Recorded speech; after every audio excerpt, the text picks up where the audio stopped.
تم نے آئین توڑا ہے, تم نے آئین شکنی کی ہے, لعنت بھیجتے ہیں ایسی کرسیوں پہ. آپ اس کو ایکسپینڈ کریں. مینڈیٹ چوری کر کے آئے ہوئے ہو, ایسے ہی چلے جاؤ گھر, کہ ہم آپ کو پھر دھکے دے کے نکالے وہاں سے. احتیاط کی بات ہوگی, بات بہت دور چلی جائے. سائفر کیس بڑھ گیا, سائفر کھودا پہاڑ نکلا چوہا, وہ بھی مرا ہوا. وہ پاکستان کا ٹھیکہ میں نے لیا ہوا ہے, میرا لیڈر جیل میں, میری پارٹی کو آپ نے توڑ دیا, میری پارٹی کا نشان آپ نے, ان کے ضمیر مر چکے ہیں. وہ لوگ جنہوں نے حرام کمایا ہوا ہے, they will be dealt. I take strong exception to his word. یہ چاہتے یہی ہیں کہ اس طریقے سے وہ سیاسی شہید یہ بننا چاہتے ہیں. میرے خیال میں تو سیاسی شہید بننے سے بہتر ہے کہ ویسے بھی مینڈیٹ چوری کر کے آئے ہوئے ہو, ایسے ہی چلے جاؤ گھر. آپ نے ویسے ہی گھر جانے کا پروگرام بنا لیا ہے میرے خیال میں, تو ایسے ہی خود ہی عزت سے چلے جاؤ, بجائے کہ ہم آپ کو پھر دھکے دے کے نکالے وہاں سے. عمران خان جو ہے وہ صرف اور صرف اس لیے جیلی کیسوں میں جیل کاٹ رہا ہے کہ اس نے پاکستان کی بات کی, اس نے پاکستان کی عوام کی بات کی, اس نے اسلام کی بات کی, اس نے کشمیر کی بات کی, اس نے فلسطین کے مسلمانوں کی بات کی, اس نے امر بالمعروف حق کی بات کی. آج الحمدللہ آپ نے دیکھ لیا کہ سائفر کیس بڑھ گیا.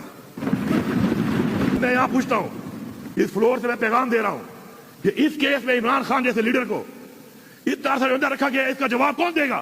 کون ذمہ دار ہے اس کا؟ یہ کیس کس نے بنایا تھا؟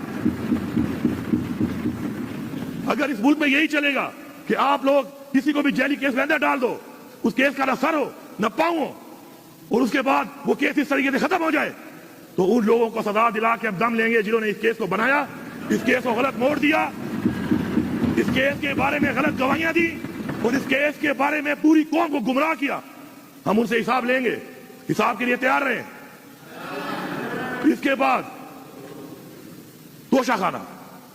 توشہ خانہ کیا ہے؟ توشہ خانہ میں عمران خان صاحب نے گھڑی اگر لی ہے, یہ کہتے ہیں ایویلیویشن غلط ہوئی ہے. اس کی ایویلیویشن کرنے والا کون تھا؟ اور عمران خان سزا کاٹ رہا ہے اس میں. اور مزے کی بات یہ ہے کہ گھڑی تو الاؤڈ ہے, جبکہ گاڑی الاؤڈ نہیں ہے. جو گاڑیاں نکالنے والے لوگ ہیں وہ کوئی وزیر اعظم بنا ہوا ہے, کوئی وزیر اعلیٰ بنی ہوئی ہے, کوئی صدر بنا ہوا ہے, اور یہ ریکارڈ پہ ہے. یہ ایک پاکستان نہیں, یہ دو پاکستان ہے. اور یہ پاکستان کو پہلے دو ٹکڑے کیا گیا, جنہوں نے اس کو دو ٹکڑے کیا وہ سن لیں کہ اس کی وجہ بھی یہی تھی. اور آج پھر آپ اسی عمل کو دہرا رہے ہیں اور بار بار دہرا رہے ہیں. اگر میں ایک کمیشن کی ڈیمانڈ کرتا ہوں, جو بنایا گیا تھا پاکستان نہیں بنا تھا نا, کہ اس کو کھولو, کیوں نہیں کھول رہے ہو؟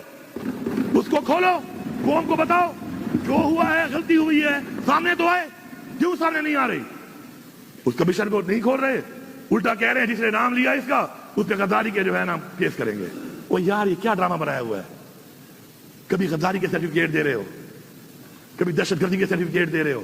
یہ ملک سے مذاق بنا لیا ہے. یہ کیا آپ سمجھتے ہیں کہ آپ لوگوں کی آنکھوں میں مرچیں ڈالو گے اور لوگ برداشت کرتے رہیں گے؟ کیا یہ عوام جاہل ہے؟ کیا یہ عوام جانور ہے؟ کیا بھیڑ بکریاں ہیں یہ عوام؟ کیا آپ لگے رہو گے, آپ کرتے رہو گے جبر کے ذریعے, فسائیت کے ذریعے آپ لوگوں کے منہ بند کراؤ گے؟ کتنے لوگوں کے منہ بند کراؤ گے آپ؟ عزت کا کیس تو میں سمجھتا ہوں کہ اس پہ تو بات کرنا جو ہے نا, بات کرنا بھی شرمناک ہے. اس ملک میں اسلام کے نام پہ بننے والا ملک, جو اسلام کے نام پہ بنا ہے, اسلامی قوانین کو توڑتے ہوئے سزا دے دی گئی. اور ہم سب قانون کی طرف دیکھ رہے ہیں کہ قانون کیا کرے گا. قانون کا کہ فیصلے تو یہ ہیں, وہ کہتے ہیں justice delayed is justice denied. وہ سائفر کھودا پہاڑ نکلا چوہا, وہ بھی مرا ہوا. یہ سب یہی کیس ہے, یہ سب یہی کیس ہے. جی پاکستان کا سوچو, وہ جی پاکستان کا سوچو.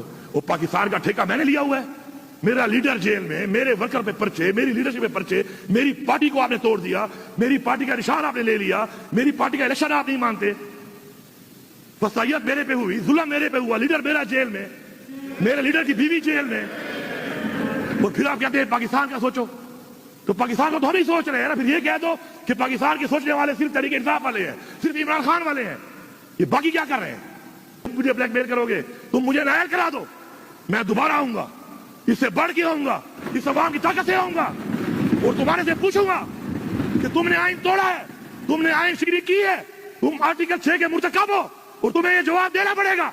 اگر تم یہ سمجھتے ہو کہ تم اس بلیک میل میں ہمیں نائل کر دو گے, ہم لعنت بھیجتے ہیں ایسی کرسیوں پہ جو ہمارے نظریے کے خلاف گئے, جو نظریے سے ہمیں ہٹائے.